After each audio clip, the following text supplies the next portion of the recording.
Story 1, He Never Leaves. Carpentersville, Illinois, October 2021.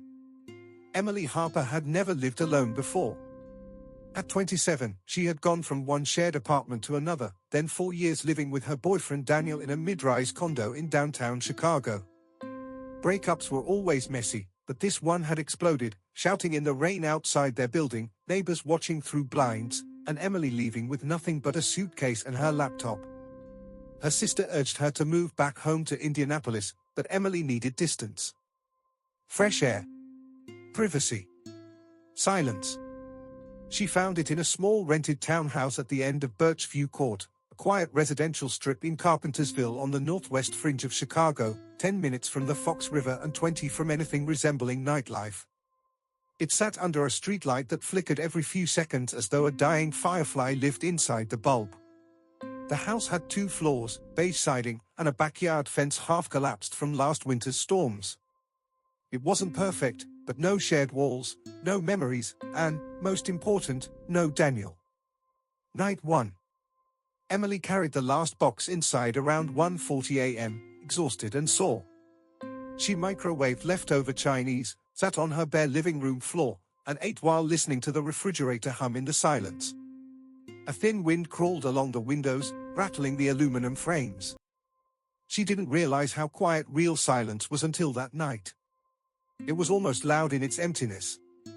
By 2:07 a.m., she was in the bedroom upstairs, brushing her teeth and listening to a podcast on her phone.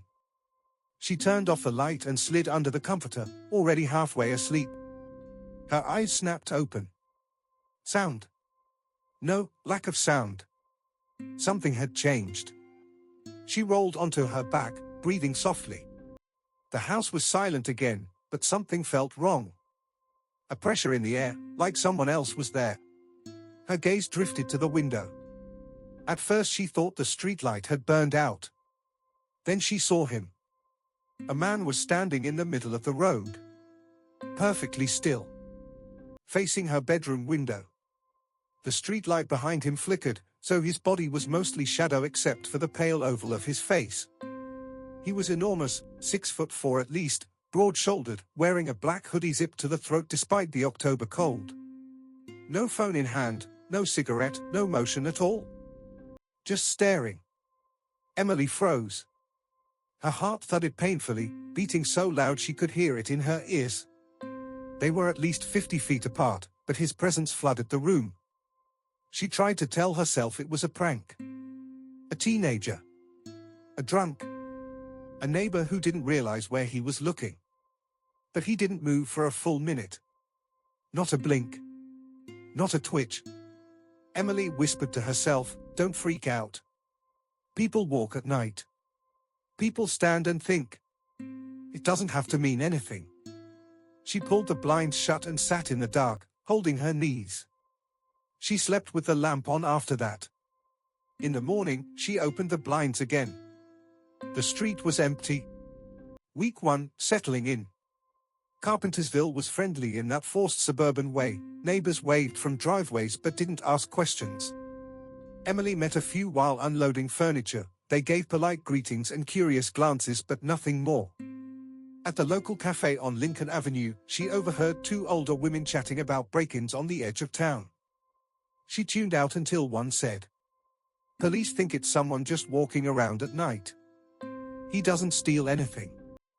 Just stands places." Emily's skin prickled. She bought a Wi-Fi camera system the same afternoon, for small black devices with motion detection and night vision. She didn't admit to herself why she was buying them. Week 2, the routine. The cameras caught him the first night. Emily was in bed, fighting sleep, when her phone buzzed with a notification. Motion detected backyard camera 2 to 2:14 a.m. Her eyes widened at the time. Exactly the same hour as the first night. She opened the live feed. He was standing behind her house. Facing the back door. Head aligned with the glass. Motionless again. The lights should have come on. She'd installed flood sensors that snapped awake at the slightest movement. But they stayed dark. He had positioned himself just outside the activation angle. He knew the camera range. He knew the blind spot. Emily clapped a hand over her mouth to keep quiet. She watched as he leaned toward the glass, slowly, until his forehead pressed against it. Even with the dark IR camera, she could see his breath fought the pain. Her body shook. She wanted to scream, but the sound was trapped in her throat, locked under terror. Then she saw movement. His hand lifted, and he began dragging a finger across the glass. Writing. His finger squeaked faintly. Letters. H-I-E-M-I-L-Y. Except backwards, so she would read it correctly from the inside. Emily grabbed her phone and called 911. The operator was calm and professional, but Emily could barely speak. By the time 2 patrol officers arrived, he was gone. They checked the yard, took notes, and tried to reassure her. He didn't break in, one said. Legally, he hasn't committed a crime yet. Emily stared at him in disbelief. He's stalking me, she whispered. We'll file a report. We'll patrol more frequently, the second officer promised. It didn't help her sleep. Night after night. 2:14 a.m. It became precise, like a ritual. He appeared in the front yard. The next night, the sidewalk. The next, behind the collapsed section of fence, each time staring at her bedroom window. Emily stopped sleeping in bed. She moved to the couch, then the floor, then stayed awake at her desk with coffee and anxiety digging trenches under her eyes. She told her sister on FaceTime. Her sister told her to move. But Emily refused. Something stubborn inside her felt that if she ran now, she'd never stop running. She began collecting footage from the cameras, labeling dates and times. After the 4th police visit, the younger officer shook his head. I'll be honest, this guy is good. He knows the law. He knows not to touch anything. Without physical damage or forced entry, we can't hold him. Emily stared out her window and muttered, he's not going to stay outside forever. The officer didn't answer. Week 3, the knife. On the morning of the 21st day, Emily opened the back door to run to her car. Something crunched beneath her slipper. A folding knife. Stainless steel. Embedded upright in the grass, blade pointed directly toward the house. Emily backed away until her spine touched the kitchen wall. She called the police again, voice barely functioning. This time the officers actually looked disturbed. One photographed the knife. Another walked the property line, scanning for footprints. They spoke quietly among themselves in the driveway, glancing at the townhouse. But still, he hasn't entered the house. This is intimidation, but not technically assault. Emily wanted to shake them until they understood. He would not stop before crossing the line. The breaking point. On the 23rd night, Emily couldn't take it anymore.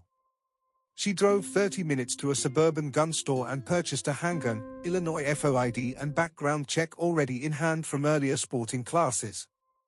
The weight of the weapon in her bag both comforted and terrified her. She stayed awake in the living room with the pistol on the coffee table, watching all 4 camera feeds on her laptop. She drank an entire pot of coffee and ate nothing. At 2:14 a.m., the phone buzzed. Motion detected, living room camera. Emily frowned. That camera faced the hallway. The hallway was inside the house. Hands trembling, she opened the feed. There he was. Standing in the dark hallway, back to the camera. Inside her house. Her lungs collapsed. For several seconds she forgot how to breathe. How had he gotten in? Every door was locked. Every window latched. He didn't move. He just stood with his head bent slightly, as if listening. Emily screamed, a raw sound torn from her panic, and snatched the gun. She sprinted for the front door, yanking it open and tripping into the cold night air. She ran barefoot until she saw the lights of a neighbor's house flick on. Police arrived 12 minutes later. Emily pointed, babbling, he's inside, please. They searched the townhouse. Every room. Every closet. The attic. No one. No forced entry either. You said you ran when you saw him on the camera, the senior officer asked. You didn't see him with your own eyes? Emily shook violently. Does that matter? He sighed. We believe you're frightened. But we need physical evidence to escalate this. Emily wanted to shove the footage in his face, but he had already turned away. While they finished the sweep, Emily sat in the bedroom, knees hugged to her chest, shaking uncontrollably. Then she noticed something odd. Her pillow looked slightly different. A bit lifted. As though something were underneath it. Her blood turned to ice.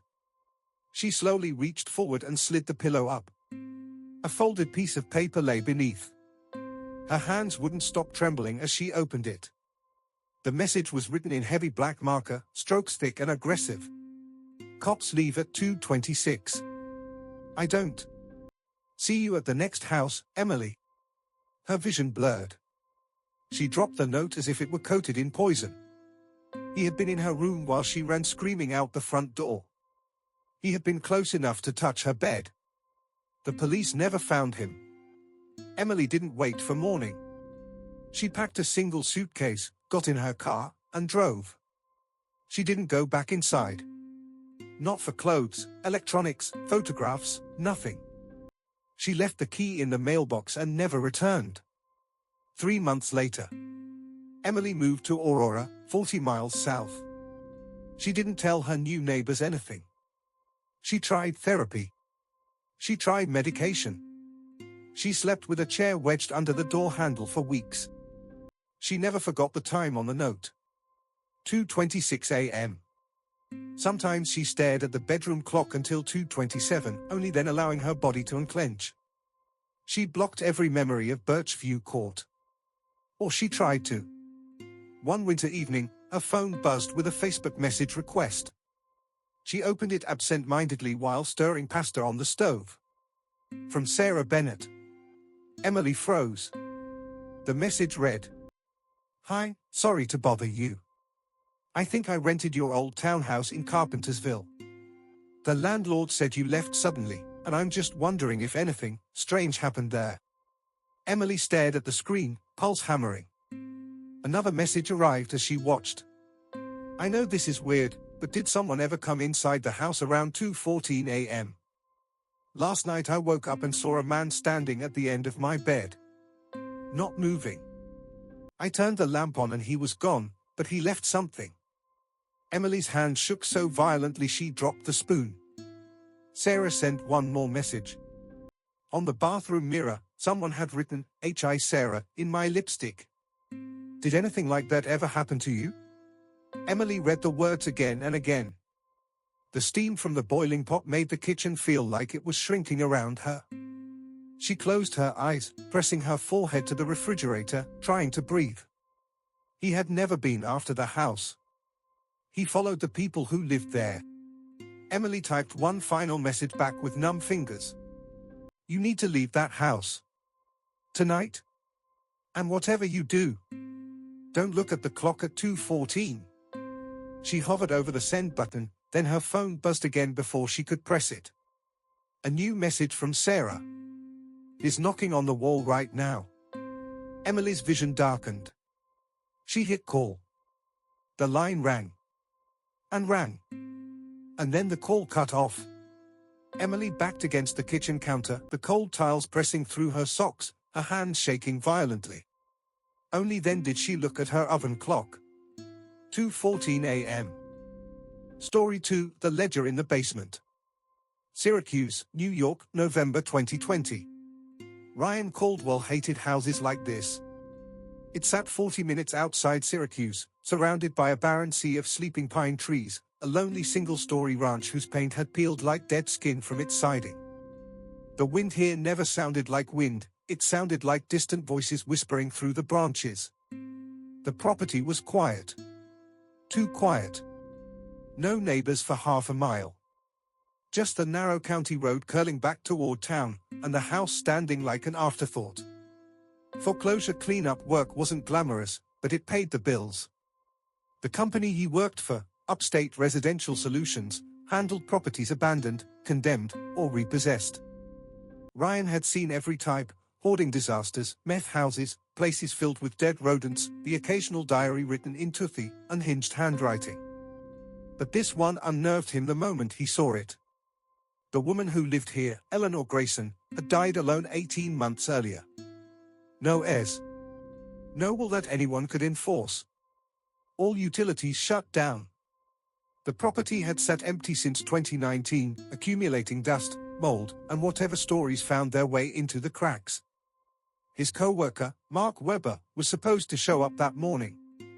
Mark was usually reliable, though unpredictable with moods.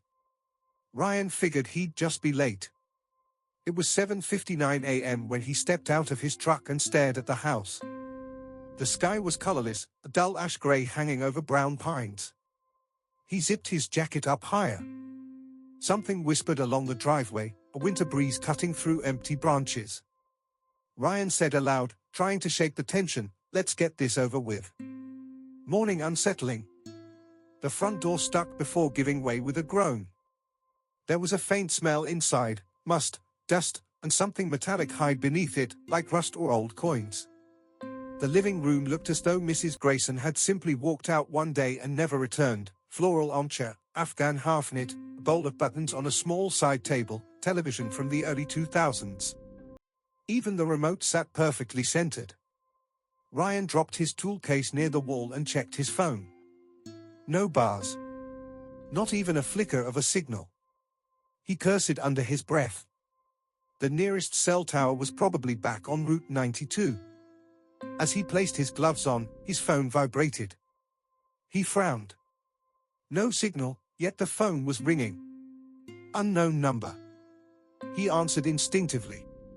The sound that came through was static, soft at first, then growing like a whispering roar. It wasn't electronic distortion. It was more organic, like wind blowing through teeth. Ryan pulled the phone away and looked at the blank screen. Then the call disconnected. Probably spam, he muttered, though his chest tightened. He set the phone on the table and walked deeper inside. The bedroom phone. At 8:21 a.m. he stepped into the master bedroom and froze. A rotary phone sat on the nightstand. An old cream-colored thing with a fabric cord that had clearly been cut years ago, snipped clean near the baseboard. But that wasn't the disturbing part. The phone was ringing. The tone was crisp and loud, too natural to be a trick of old wiring. It filled the room, echoing off faded wallpaper. Ryan's pulse slammed into high gear. He whispered, "No way." The ringing continued. Once. Twice. 3, 4. Then his cell phone vibrated again in his pocket. He looked at the display. Unknown number, calling. He had one bar. One impossible bar. He answered with shaking fingers. The static returned, but quieter, like the sound had moved further away. Through the interference rose a voice. Dry. Elderly. Female. Words dragging as though through dirt. "Don't pick up the bedroom phone, boy." Ryan felt his blood run cold. He ended the call, chest hammering, and stumbled backward into the hallway. The landline continued ringing for another 7 chimes, then went silent. He forced himself to breathe. He needed to finish the job, junked furniture out, appliances sorted, documents boxed. Maybe he was tired. Maybe his brain was playing tricks. He avoided the bedroom for the next hour. Downstairs. At 9:47 a.m., he found the door to the basement pantry half hidden behind a coat rack. The door frame was narrow and old, the wood darkened with age. A long string hung where the light switch should have been. He pulled it. The bulb overhead flickered twice before settling into a dim yellow glow. The basement stairs were steep, creaking under his weight. He had to take them slowly. Down there the air was cooler, and smelled faintly, old photos in an attic, or books unread for decades. Dust motes drifted through the weak light as he reached the bottom. An unfinished basement. Concrete floor. Storage shelves. Boxes. Faded jars of preserves. and on a small workbench leaned an object that didn't fit. A leather-bound book. No dust on it. As though it had been placed recently. Ryan frowned. He walked toward it cautiously, his breath sounding loud in the stillness. The book was thick, the cover a dark brown hide scarred from age. No title. No embossing. He hesitated, fingers hovering. Then he opened it. Inside were pages of neat, perfect handwriting. Hundreds of entries, each written like a ledger. Name, date, note. He scanned down the list. Matthew H., the 17th of March 2019, answered. Warned. Disappeared 9 days later. Carla R., the 11th of February 2019, did not answer. Found hanging in attic the 1st of December 2020. Anthony S., the 19th of December 2019, answered. Last sighting 12/26. Dozens more. None of them made sense at first, until Ryan noticed a pattern. Every entry corresponded with a person who had presumably interacted with the house. Visitors. Contractors. Cleaners. Real estate agents. All marked with chilling fates. The entries grew more recent, more hurried. At the final page his stomach dropped. A new line had been written in red ink, fresh and still slightly glistening. Ryan Caldwell, the 16th of November 2020? Ryan staggered back. He hadn't been in this house for more than 2 hours. How could anyone have written this? Who else was here? He fumbled backward and stumbled into a stack of boxes, the sound echoing too loudly. From somewhere above, a noise answered. The bedroom phone began to ring again. Slowly. With mechanical perfection. One chime every 2 seconds. Ryan swallowed. Then the basement light bulb exploded. Pitch black consumed him. His heart rammed against his ribs. Glass fragments tinkled across the concrete. In the dark, the house suddenly came alive. A soft, distant whistle began. Not through walls, through his phone. He pulled it out. The screen glowed weakly. Unknown number dialing. Not ringing. Not receiving. His phone was calling someone. He swiped to stop it, nothing happened. The phone continued autonomously. Above him, the landline kept ringing. But something had changed. The tone had shifted melody. Slower. Childlike. Ring around the rosy. Pocket full of posies. Ryan bolted. He groped along the wall until he found the stairs. He took them 2 at a time, nearly slipping, legs trembling. The house seemed to vibrate with invisible pressure. He burst into the living room gasping. The bedroom phone went silent. His cell screen finally responded. The call stopped. For a heartbeat, everything was still. Then his phone buzzed again. A text message from Mark. Ryan opened it. Working today or what?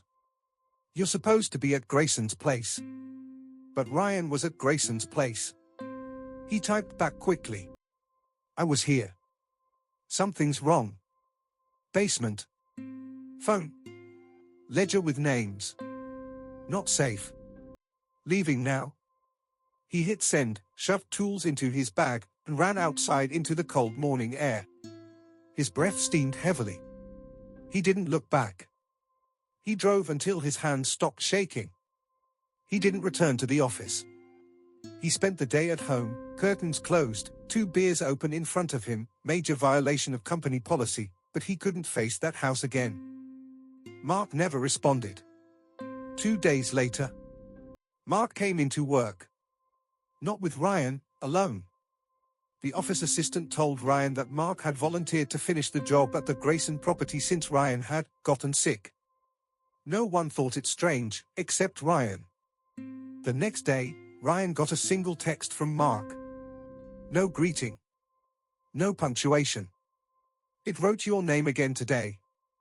In blood this time. Ryan stared at the screen, heartbeat crushing his throat. Another message appeared seconds later. I heard it dialing my number from the basement. Ryan tried calling him immediately. Straight to voicemail. Mark did not show up for work the next day. Or the next. Or ever again. A missing person report was filed, but Ryan never heard from the police. His boss asked him a few times if Mark had mentioned quitting. Ryan lied and said Mark had seemed tired, stressed, maybe thinking of leaving. The company sent another subcontractor 3 weeks later. That man quit the job the same day and refused to discuss why. The house today. The Grayson property never sold.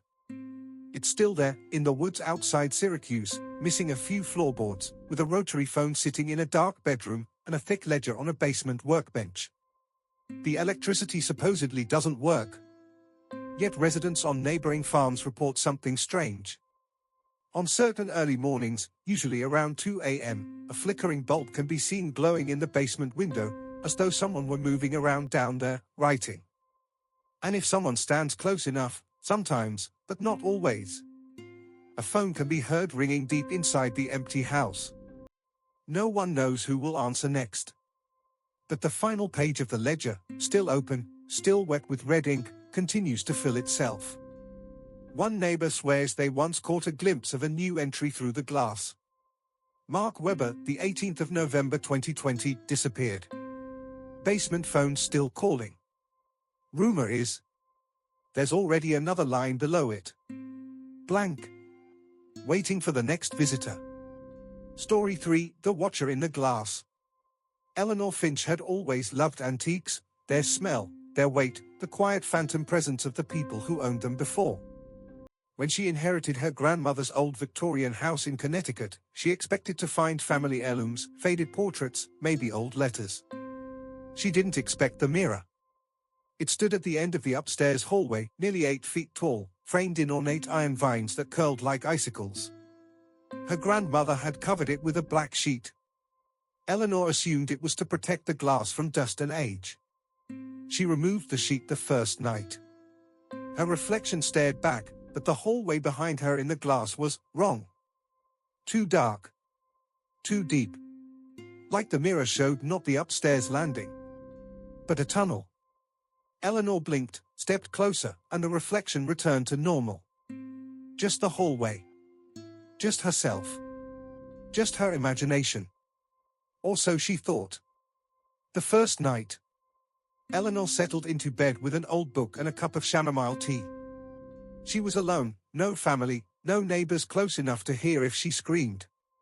The old house groaned as it adjusted to the cold. The wind scratched the windows like fingernails. Around 2 a.m., she heard a sound. Tap. Tap. Tap. At first she thought it was a branch hitting the window, but the noise came from outside the bedroom door. Slow. Deliberate. Human. She hesitated, then climbed out of bed and opened the door. The hallway was empty. The black sheet she had removed from the mirror now lay on the floor. She hadn't touched it since earlier. The mirror stood uncovered, and in its reflection, there was someone standing at the far end of the hallway. A dark figure. Still. Faceless.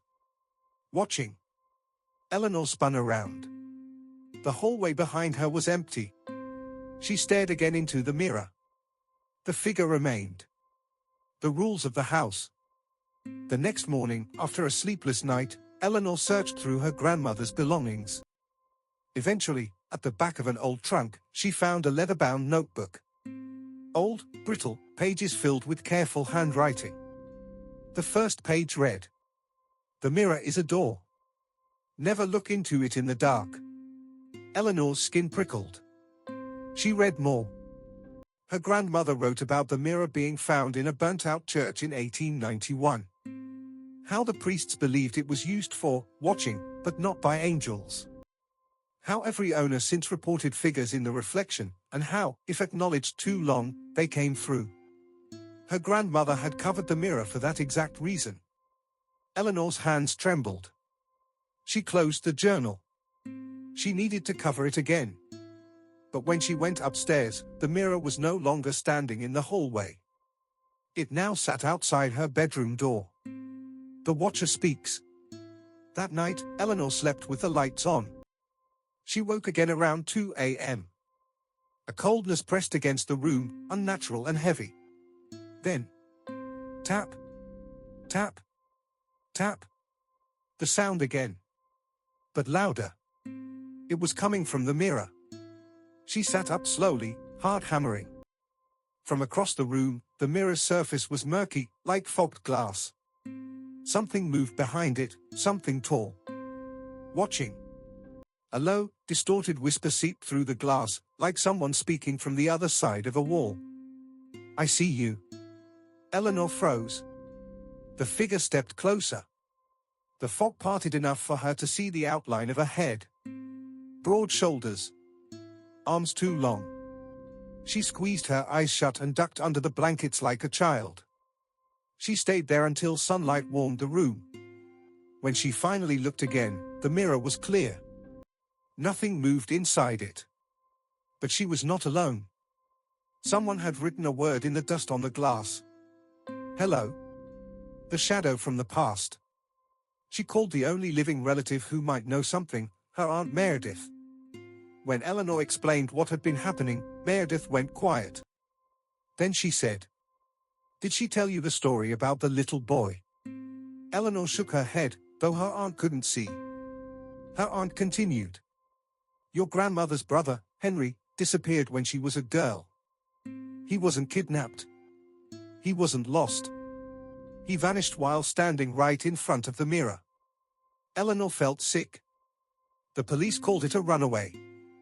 But she said she saw arms pulling him inside. He was never found. Eleanor ended the call feeling faint. The handprint. That evening she tried to leave the house, but the engine of her car wouldn't start. Not even a click. Dead. Her phone had no signal. Landline was disconnected. The house didn't want her to leave. She returned inside. The mirror was now back in the hallway. As she passed, she didn't look at it. She forced herself not to. But as she crouched to pick up the black sheet from the floor, her eyes drifted upward, just for a split second. Her reflection wasn't alone. A small handprint appeared on the glass beside the reflection of her face. Tiny. Like that of a child. Eleanor stumbled backward, choking back a scream. The handprint began to slide down the glass. As if someone were trying to climb up from the other side. Descent into night. She read more of her grandmother's journal. Beyond rules and warnings, she found something else. There is a sound that comes before the mirror opens fully. When you hear scratching from the inside, it is too late. Eleanor set the journal down, heart racing. Silence filled the house. Then, scrape, scrape, scrape. From upstairs. From inside the mirror. She didn't want to go. But she couldn't avoid it forever. She climbed the stairs. The mirror stood uncovered, fogging from the inside. Something pressed against the glass, shapes, faces, hands. A voice whispered again. "We see you, Eleanor." Her blood iced. "What do you want?" The voice answered. "Company." The glass rippled like water. A long, pale arm pushed through. The trap closes. Eleanor screamed and stumbled backward as the arm emerged, stretching impossibly far, bracing against the floorboards. Then a second arm. A head. A figure dragged itself halfway out of the mirror, no face, only smooth skin like wax. It reached toward her. Eleanor scrambled for the sheet and threw it over the glass. The figure's body froze mid-motion. The arm stiffened. The fog cleared. Silence returned. Her breath shook in her chest. She stared at the covered mirror, terrified. Then she realized. She was not safe yet. Something tapped from the other side. Faster. Angrier. Tap. Tap. Tap tap tap tap. She ran to her room, locked the door, and waited for dawn. The last entry. In the morning, she decided to destroy the mirror. She dragged it outside into the backyard, grabbed an iron fireplace poker, and swung with all her strength. The metal bounced off the surface. Not even a scratch. She smashed again and again, nothing. The mirror reflected only her. No figures,